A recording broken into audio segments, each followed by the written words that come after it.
Pemirsa Intens Investigasi, seperti kita ketahui bersama, hari ini agaknya menjadi babak baru dalam perjalanan hidup selebgram dengan jutaan pengikut di sosial media. Siapa lagi kalau bukan Tasya Farasya?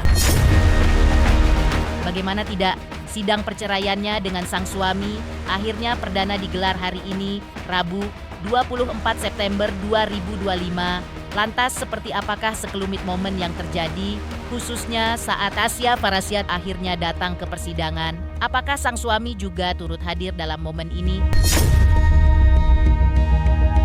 Benarkah pula Tasya terlihat murung saat hadir di persidangannya hari ini? Dan lalu apa pula kata Tasya maupun kuasa hukumnya setelah menjalani sidang mediasi?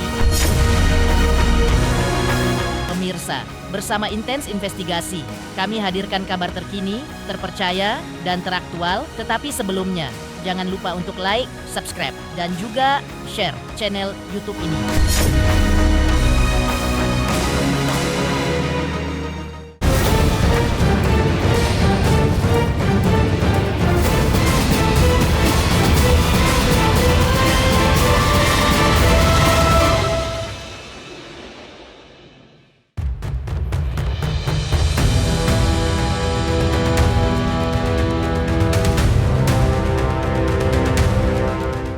Sepertinya kata itu yang seolah pas guna membahas kabar dugaan permasalah dalam biduk rumah tangga Tasya Farasya. Seperti diketahui, permasalahan ini sudah tercium awak media sejak beberapa waktu belakangan ini.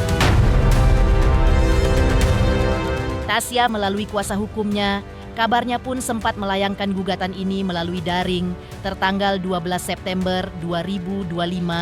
Dan banyak kabar yang menyebut kalau isu soal nafkah pun menjadi alasan dari perceraian ini. Namun meski begitu, terlepas dari isu yang belum jelas, hari ini Tasya secara mengejutkan hadir ke persidangan perdananya.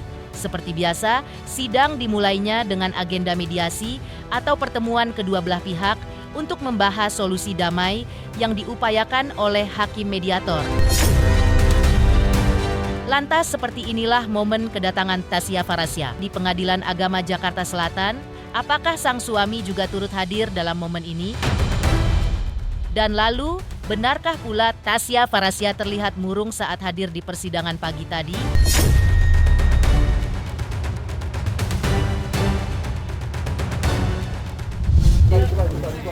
Boleh? Belum berarti ya? Kita belum ada sidang, belum ada bisa ngomong apa-apa, kita nggak tahu untuk prosesnya gimana. Bang, agendanya apa bang hari ini bang kalau boleh tahu? Ini masih sidang pertama, agendanya nanti kalau misalnya lengkap dilanjutin mediasi. Ada 3 kali sampai jalan.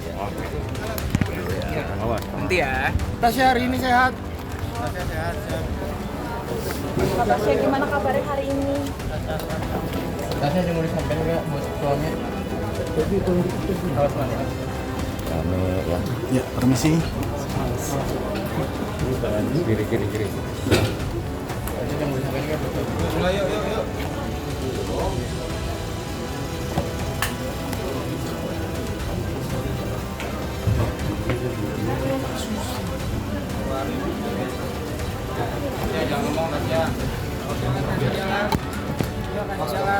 Nanti ya, habis ini ya.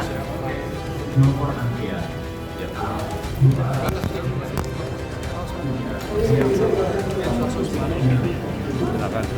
Mas, kiri kita ke kiri. Awas, buka dulu. Sama pintu ya. Di sini.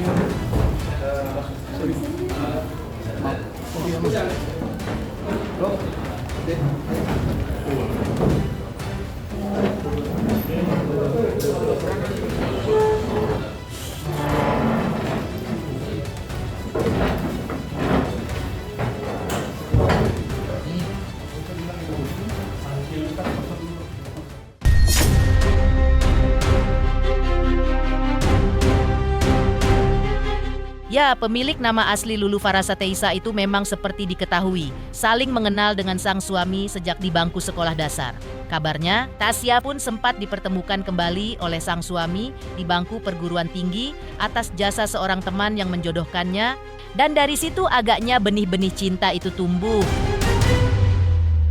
Tasya dan sang suami pun resmi menikah pada 17 Februari 2018 dan memiliki 2 orang anak. Lantas inilah kata Tasya Farasya usai menjalani sidang.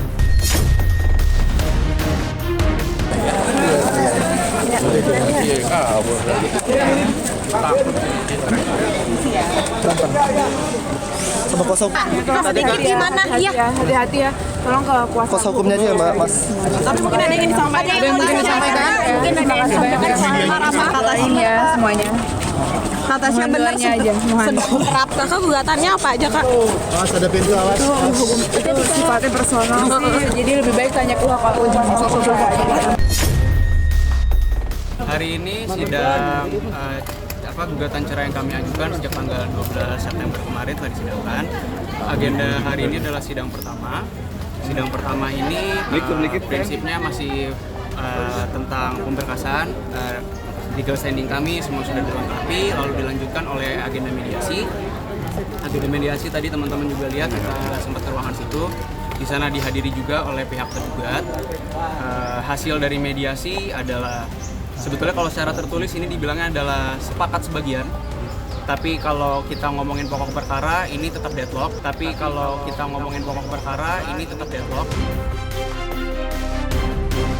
Deadlock dalam artian bahwa hasil dari mediasi ini tidak dapat rujuk kembali.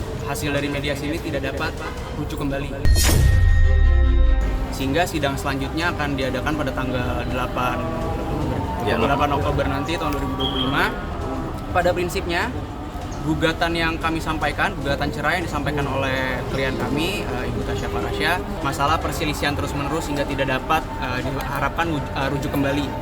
Fokusnya dalam gugatan kami ini adalah masalah kepercayaan yang telah diberikan sedemikian rupa. Adanya dugaan, ini dugaan, tapi kami telah ada data-datanya pada kami juga, telah kami pelajari semua, adanya dugaan penggelapan dalam perusahaan untuk nominal cukup besar ya, cukup fantastis juga. Cuma tolong teman-teman ini bisa ditekankan, bisa diresapi lah. Ini bagi klien kami bukan masalah angka. Mau nilainya miliaran rupiah, mau nilainya puluhan miliar rupiah, mau nilainya belasan juta rupiah atau 1 juta rupiah pun, ini adalah rasa kekecewaan yang telah dirasakan oleh klien kami Ibu Tasya atas kepercayaan telah diberikan, namun dihianati begitu saja. Sebetulnya sebelumnya ini Ibu Tasya sejak tanggal 10 September sebelum gugatan ini kami ajukan telah bercerai secara agama, sudah ditalak oleh tergugat mantan suaminya, sehingga secara agama sebetulnya Ibu Tasya sudah tidak sebagai istrinya lagi, bukan suami istri lagi, mereka berdua. Dan juga pada saat ini bahkan sebelum gugatan diajukan, Ibu Tasya dengan mantan suaminya telah pisah rumah, jadi saat ini sudah tidak tinggal serumah. Lalu selanjutnya masalah nafkah sih sebetulnya ini bukan kalau dari Ibu Tasya sendiri bukan masalah karena ia tidak dinafkahi, tapi kembali lagi titik beratnya dalam masalah kepercayaan, sehingga ya inilah kita sekarang bergulir di sini, proses masih berjalan. Seperti ini pula kata sang suami setelah menjalani sidang dengan agenda mediasi tersebut, benarkah sempat terjadi pertemuan keduanya untuk membahas perdamaian atau sidang tidak menemukan solusi alias deadlock?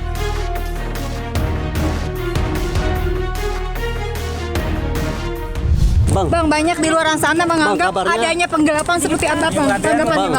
Bang, mungkin di luar sana, Bang, mungkin pemberitaan soal penggelapan dana 40 miliar, Bang, seperti apa, Bang? Kasih aja, Bang. Apakah itu menjadi alasan perceraian, Kak, Bang? Bener nggak sih Bang penggelapan dana? Bang,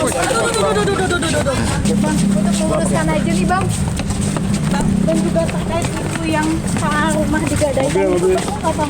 Itu benar digadaikan nggak, Bang? Bener nggak sih, Bang? Dengan pemberitaannya, Bang, mungkin, Bang? Ada bantahan atau pembelaan?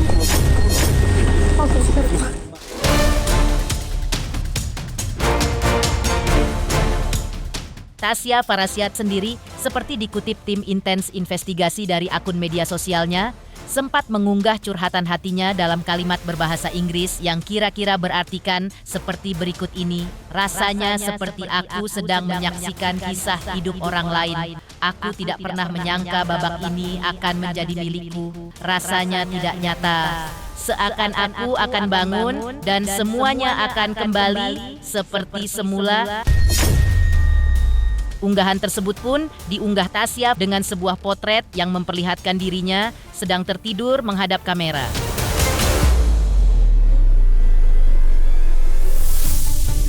Unggahan ini pun seolah bisa digambarkan sebagai curahan hati terdalamnya, sekaligus rasa tidak percayanya atas kenyataan yang menimpanya saat ini.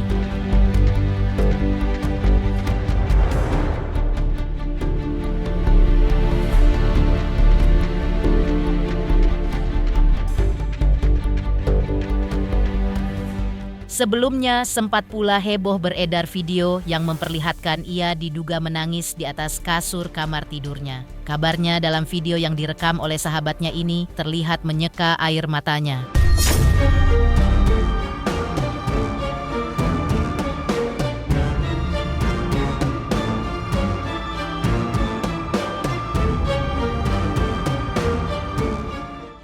Tapi walaupun begitu, setelah beredarnya video tersebut, ia meminta netizen untuk tidak membenci orang-orang alias teman-temannya yang sudah mempublish video ini. Menurutnya, apa yang teman-temannya lakukan itu merupakan bentuk perhatian mereka sebagai sahabat kepada dirinya. Dalam beberapa unggahan foto dan video yang diunggah di akun media sosialnya, juga tampak masih melakukan beberapa aktivitas sehari-harinya.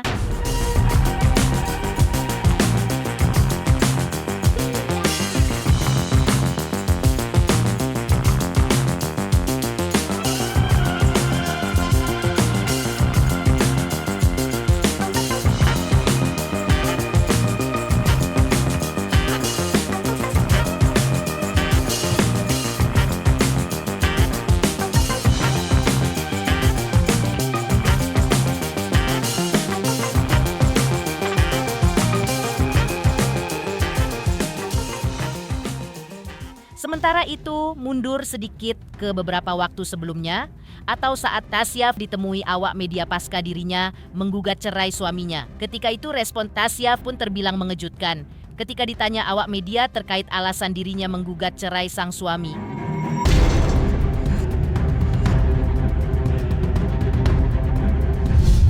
Love you. Jangan ini ya. Thank you. Dorong ya. Kata menggugatnya gimana nih Kak? Alasannya Kak boleh tahu nggak Kak? Bisa rumah nggak Kak? Tutup Kak. Bener Kak, karena apa?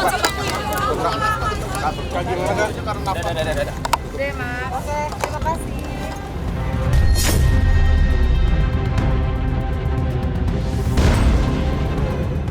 Heboh sidang perdana Tasya Farasiat dan sang suami. Lantas, seperti apa penjelasan Ustadz Dery Sulaiman terkait makna perceraian dalam agama Islam?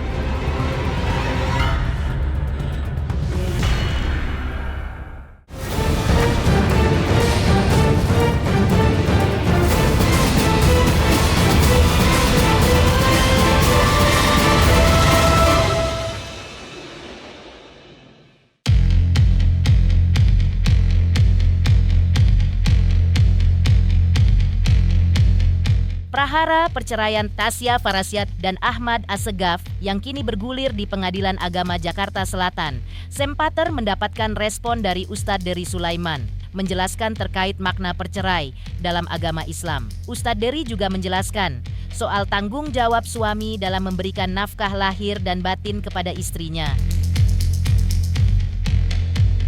Jika suami belum mampu secara ekonomi, maka istri harus sabar dan memberi semangat atau dukungan. Namun, jika suami mampu tapi tidak memberi nafkah dan malah royal kepada orang lain, hal itu disebutnya bersikap zolim.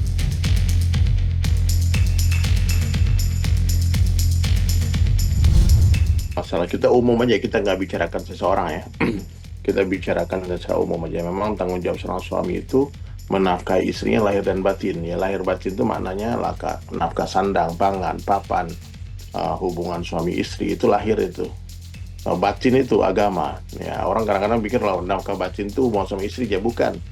Nafkah batin itu agama. Jadi seorang suami bertanggung jawab memperkenalkan Allah kepada istrinya, memperkenalkan agama kepada istrinya, sehingga nanti pernikahan itu abadi sampai ke dalam surga.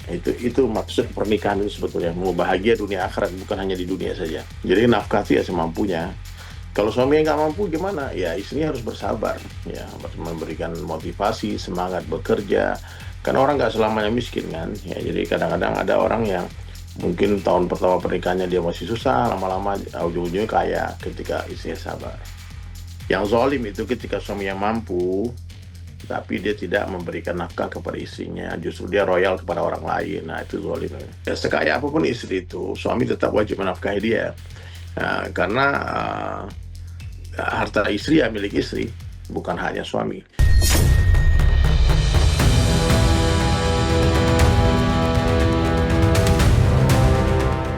Menurut Ustadz Dery, meski perceraian dalam Islam dibenci Tuhan, perceraian tetap dianggap sebagai solusi. Sehingga dalam Islam, berpisah lebih baik daripada tetap bersama namun tidak bahagia. Tidak hanya itu, dalam Islam, istri yang meminta cerai disebut khulu, yaitu ketika istri sudah tidak mampu taat. Proses cerai dilakukan melalui pengadilan agama, di mana keputusan akhirnya ditentukan oleh Majelis Hakim Pengadilan Agama.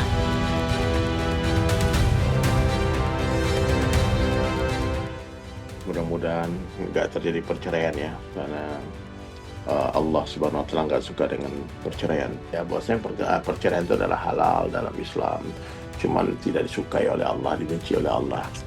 Ya, mana kalau halal itu tidak ada hubungan dengan dosa, itu solusi dalam Islam. Ketika pernikahan itu sudah tidak lagi membahagiakan, ketika pernikahan itu jadi fitnah aja, saling menzalimi, saling menyakiti, maka berteman mungkin lebih baik daripada menjadi suami istri. Ya, berapa banyak kita lihat teman-teman kita yang akhirnya dia memutuskan dia bercerai, tapi baik-baik kan, karena ada anak yang harus dibesarkan bersama. Jadi nasihat saya seperti itu, menikahlah karena Allah, menikahlah dengan orang-orang saleh. Ya, para wanita ya, karena dia mencintaimu dia akan memuliakanmu, kalau dia tidak mencintaimu dia tidak akan menzalimimu. Seperti itu. Ya, hari ini kan begitu. Ya, namanya khuluk itu Kak, dalam Islam itu kalau istri yang minta cerai namanya khuluk. Dia nggak mampu lagi menjadi istri, tidak mampu lagi untuk taat, daripada dia nusyus, daripada dia berdosa, maka diajukan ke pengadilan agama khuluk, permintaan bercerai kepada, dan nanti yang memutuskan cerai hakim. Ya, tapi kalau talak dari laki-laki.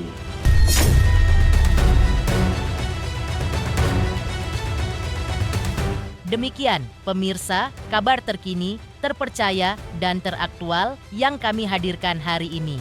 Jangan lupa dukung terus channel Intens Investigasi Jelang mencapai 4 juta subscribersnya di tahun ini. Dan pastikan jangan lupa untuk like, subscribe, share, dan juga komen. Terima kasih.